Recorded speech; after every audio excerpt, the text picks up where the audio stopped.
అసలు వాడు మనిషేనా పురాణాల కాలం నుంచి కూడా ఎంతో మందిని చూస్తూ ఉన్నాం. కనీసం ఇటువంటి దుర్మార్గులు కనీసం అప్పుడు కూడా లేరు. ఎంతో మంది ఇటువంటి కీచకులు, అసలు ఇట్లాంటి కీచకులు ఇప్పటికీ ఉన్నారా అంటే నిజమేనా అనిపిస్తూ ఉంటుంది. వాడికి ఆడది కనిపిస్తే చాలు ఖతమే అంటూ కూడా ఆవేదన చెందుతున్నారు. అది కూడా ఎప్పుడు ఆ గ్రామస్తులు నోరు విప్పే పరిస్థితి వచ్చింది. ఇప్పటిదాకా ఎందుకు రాలేదు అంటే కేవలం వారి పరువు గురించి అక్కడ ఉన్నటువంటి సదరు గౌరవమైనటువంటి కుటుంబాలకు చెందిన మహిళలందరూ కూడా ఇప్పుడు ఆవేదన వ్యక్తం చేస్తున్నారు. బయటికి వెళ్ళగక్కే ప్రయత్నం చేశారు. ఒంటరి మహిళ కనిపిస్తే చాలా నీకు దుర్మార్గుడా, దుష్టుడా, నికృష్టుడా, ఆమెను కాటేస్తావా? ఒంటరి మహిళను కనిపిస్తే వేటాడుతావా? ఏం చట్టం అంటే భయం లేదా? అయినప్పటికీ కూడా వాళ్ళు ఎందుకు, వాళ్ళకి తెలుసు చట్టం గురించిన అవగాహన ఉన్న మహిళలు, అందులో కొంతమంది ఎడ్యుకేటెడ్ మహిళలు కూడా ఉన్నట్టుగా తెలుస్తుంది.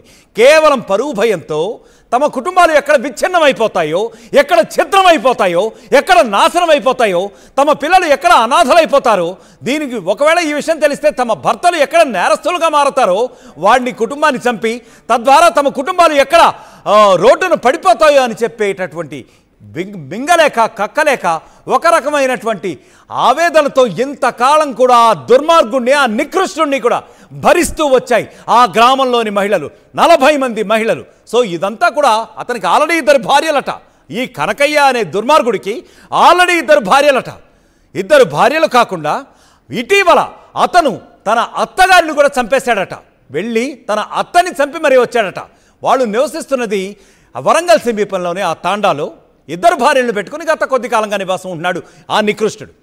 ఆ తర్వాత గత కొద్ది కాలం క్రితమే, అంటే కొన్ని రోజుల క్రితం, మేబీ ఒక 1 వీక్ బ్యాక్ అనుకుంటాను.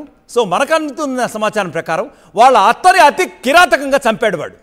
ఎందుకు చంపుంటాడు మరి? వీడు ఒకవైపు చూస్తే ఇక్కడ మహిళలందరూ కూడా గ్రామంలోని ఉన్నవాళ్ళు కామ మృగం అంటున్నారు, కామ పిశాచ్ అంటున్నారు, పరమ నికృష్టుడు, దుర్మార్గుడు, మహిళ కనిపిస్తే ఒంటరిగా వదలడు అంటూ వాళ్ళు ఒకవైపు నుంచి ఆక్రోశం వెళ్ళగక్కుతున్నటువంటి పరిస్థితి ఉంది. మరి ఇటువైపు నుంచి చూస్తే వీడు సొంత అత్తని, కన్న తల్లి ఇలాంటి అత్తనే చంపేసినటువంటి పరిస్థితి ఉంది. మరి ఇదంతా చూస్తుంటే ఏమనిపిస్తుంది అంటే ఈ దుర్మార్గుడికి, నికృష్టుడికి వావి వరుసలు అంటూ ఉన్నాయా?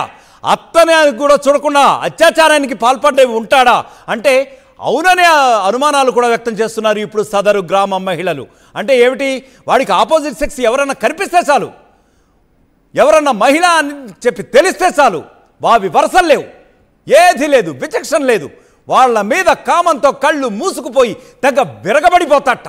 మరి ఇటువంటి మనుషులు కూడా ఇప్పుడు కూడా సమాజంలో ఉన్నారంటే ఇదిగో ఇటువంటి ఉదాహరణలు చూస్తుంటే మనకి అవును అని చెప్పే తెలుస్తోంది.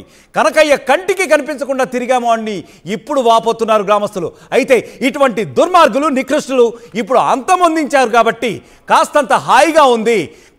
కాస్త మా గ్రామస్తులందరం కూడా కంటి మీద కురుకు లేకుండా ఇంతకాలం తిరిగాం. ఇప్పుడు మాత్రం కాస్త హాయిగా ఈ రోజు నుంచి అయినా మా మహిళలు తలెత్తుకు తిరగలరు, వాడు చేసిన ఆకృత్యాల నుంచి దూరంగా ఉండగలరు, ఇప్పటికైనా కాస్త సేఫ్టీగా ఉండగలరు అని చెప్పి ఆ గ్రామంలో కూడా ప్రతి ఒక్కళ్ళు కూడా చెప్తున్న పరిస్థితి అయితే ఉంది. వీడి కామానికి తల్లి, చెల్లి, అత్త, నానమ్మ ఇటువంటి వావి వరుసలు లేకుండా ప్రతి ఒక్కరూ కూడా ఇంతకాలం నుంచి బలయ్యారట. మరి ఇట్లాంటి వాడిని మనిషి అనాలా, మృగం అనాలా? మృగం అనేది చాలా చిన్న పదం. ఎందుకంటే మృగానికైనా కొన్ని లిమిట్స్ ఉంటాయి, దాని జాతి ధర్మం ప్రకారం వచ్చేస్తూ ఉంటుంది. మరి ఈ రకమైనటువంటి మృగానికి మించినటువంటి ఇటువంటి వికృత చేష్టలు కలిగిన వాడిని ఏమనాలి? దాదాపు 40 మందికి పైగా అఘాయిత్యాలు గత కొద్ది కాలంగా చేస్తూ వస్తున్నాడట. కేవలం తమ పరువుకి, ప్రతిష్టకి, తమ కుటుంబం ఎక్కడ రోడ్డు పాలవుతుందో అని చెప్పి కేవలం భయపడి వారందరూ కూడా దిగమింగుకుని ఇంతకాలం కూడా భరించారు. అంటే ఎప్పుడైతే వాడి బాడీ చూశారో, వాడి వాడు మరణం పాలవడం చూశారో అప్పుడు వీళ్ళందరూ కూడా తమ ఆక్రోశాన్ని వెళ్ళగొక్కినటువంటి పరిస్థితి అయితే ఉంది. అదిగో అక్కడ మనం చూస్తున్నాం ఎంతమంది అయితే అక్కడ వంగి వంగి దండాలు పెడుతున్నారో, దేవుళ్ళకి మొక్కుకున్నారో అక్కడ విజువల్ చూస్తున్నాం.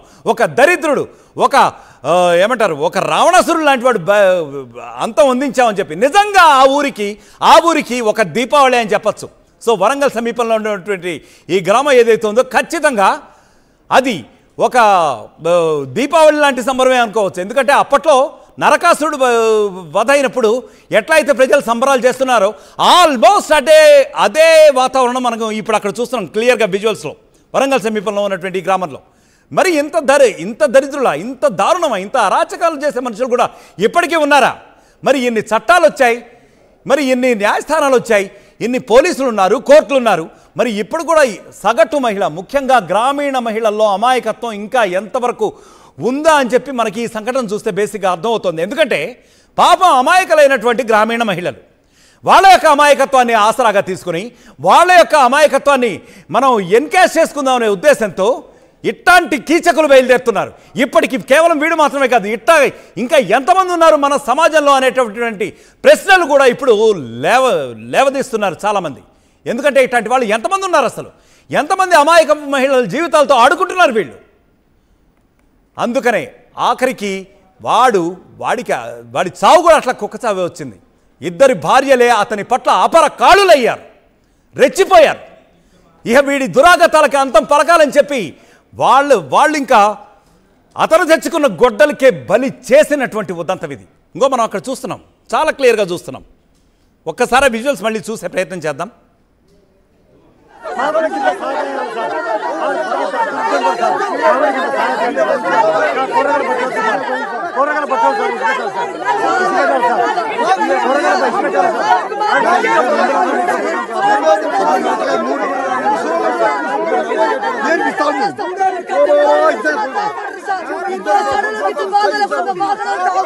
రైట్, చూస్తున్నాం కదా అక్కడ గ్రామస్తులు ఏమంటున్నారు, చాలా క్లియర్గా చెప్తున్నారు.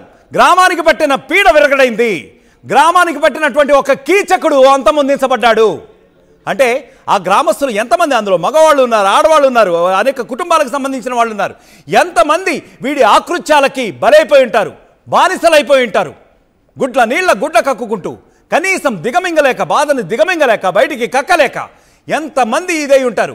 ఇప్పుడు చూడండి అసలు ఎంత సంబరాలు చేస్తున్నారు. ఒక రకంగా దీపావళిని వాడి మొహం చూస్తుంటేనే ఒక రకమైనటువంటి ఒక పురాణాల్లో ఉన్నటువంటి ఒక రాక్షసులు మనం చూస్తూ ఉంటాం అప్పుడప్పుడు కార్టూనిక్లో వీటిల్లో.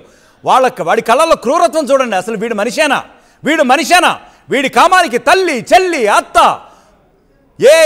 ఏ విమర్శలు కూడా లేవట. ఎవరు కనిపిస్తే వాళ్ళని ఇంకా అదే పని. ఈ దారుణ ఘటన అంతా కూడా జనగామ జిల్లాలోని పిట్టలోని గూడెంలో జరిగింది. మరి ఆ గూడెంలో ఉన్నటువంటి ఒక తండాలో ఉన్నటువంటి ఇద్దరు భార్యలు కూడా ఇతని దురాఘాతాలను గత కొద్ది కాలంగా కూడా గమనిస్తున్నారని చెప్పి అక్కడి గ్రామస్తులు చెప్తున్నారు. వీడు ఎప్పటికైనా చస్తే బాగుండని చెప్పి మరి ఎంతమంది కోరుకున్నారో, ఎప్పటి నుంచి కోరుకుంటున్నారో, మరి ఈ కోరుకునే సమయంలో, ఈ కోరుకునే క్రమంలో ఎంతమంది జీవితాలు, ఎంతమంది అమాయకురాళ్ళ జీవితాలు వీడి దురాఘాతాలకి బలైపోయాయంటే ఇంకా స్పెసిఫిక్గా అయితే సమాధానం అయితే రావట్లేదు. వీడిని చివరాఖరికి నిన్నటి రోజు వాడి జీవితానికి ఆఖరి రోజు అయింది.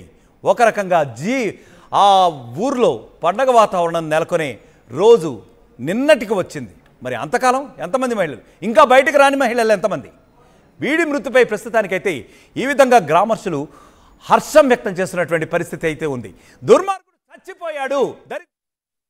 బడికి పోవాలంటే మాకు బడి వద్దా సార్, మాకు చదువు వద్దా? మేము గంట